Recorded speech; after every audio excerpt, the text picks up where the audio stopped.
This pocket change is starting right at the beginning because we need to understand what actually change is. But I'll keep it brief. We aren't telling you this because we don't think you know. We're telling you this because we need to be on the same page for the rest of the adventure. Change is your journey from where you are now to where you need to be. It's literally nothing more complicated or convoluted than that. You may choose to create a temporary project or a team to help you on that journey. That's fine, that's pretty standard. Lots of us do it. You could enable it through your day-to-day business.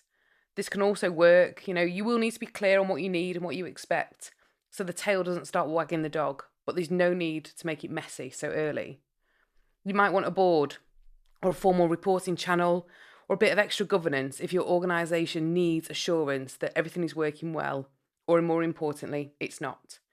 If that's needed, try and do it within existing structures. Don't get complicated or too excited. Avoid creating an overhead that nobody wants. Keep your change journey as simple as you can. The only thing we really want you to take away is that your change is a unique journey. Nobody will have walked the same path, and nobody will have done it in your shoes. So be open to the advice and opinions and let it all wash over you. And then make decisions based on what is best for you and your people. And the most important thing is everything is personal when it comes to change. And because of that, we're going to give you a quick science lesson. It's the only one, and I promise you it's easy. When we change or ask others to change, we're taking on the brain. It's known for its tenacity and somewhat confusing messages. And whilst we all have one, it's actually made up of 3 dominant component parts. Arguably, if you're a neuroscientist, you'll know that this is wrong. And there's loads of other stuff that the brain does.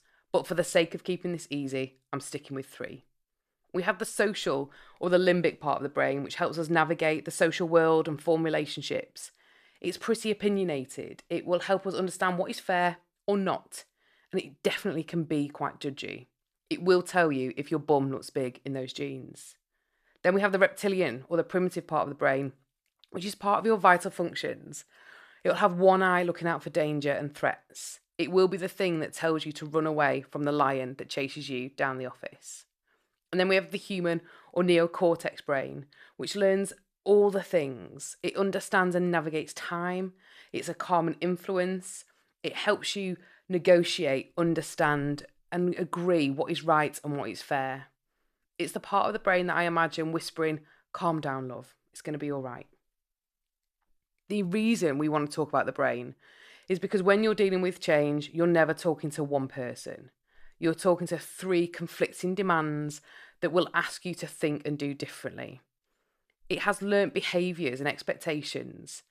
It will need things. It will not spin on a pin for you. And it expects you to work with what you're given. And it very much wants you to be consistent in everything you do. Because brains are brilliant. Behaviours and ways of thinking are hardwired, and they're actually pretty hard to shift. And that's why when it comes to change, we struggle, because contradictions are the enemy. They can be a major effort to understand, so your brain might choose to ignore or validate what it knows to be right. You know the really annoying pushback. It's the way we've always done it, or it's not what we do around here. That's your brain.